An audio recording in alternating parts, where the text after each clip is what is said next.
По итогу все поставили, да, классно. Разобрали, отдефектовали морду после этого. Так, по машине показываю. Вот эту часть нужно подрихтовать немного. Это мы подрихтуем.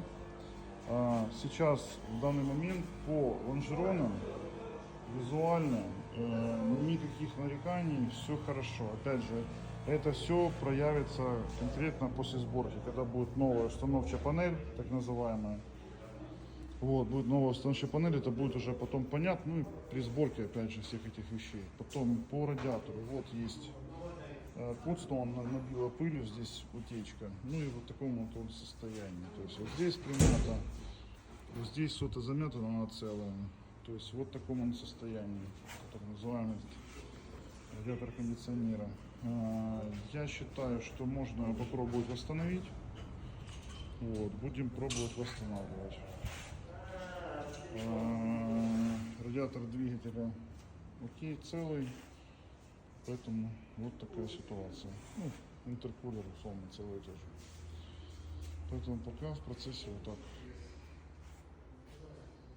Скинули мне типа список запчастей. По морде тоже такой момент, когда я машину только выиграл, я понимал, что это где-то телевизор, на него, ну там узелки, все в сборе телевизор, фары рестовые, бампер, капот, ну, ноздри, решетка.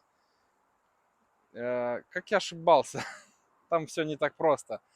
Да и потом, пока она плыла, я уже смотрю, что как будто бы и телевизор менять не надо, что там типа по удару как будто вошло просто усилки поменять. А оказалось, что нет.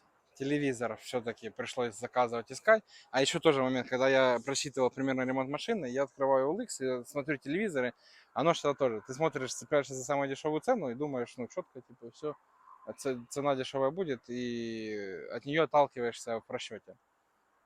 И я тогда увидел телевизоры за $500 примерно, там плюс-минус $100.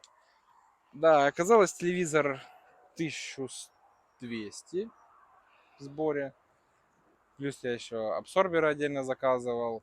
Короче, достаточно финансово невыгодное вложение оказалось. Начинаю искать запчасти. Да, тут тоже вариант типа оригинал, БУ, оригинал, аналог. Ну, хотелось, конечно, максимально собирать по оригиналу, но цены оригинала от аналога X2, поэтому у меня все получилось немножко гибридно.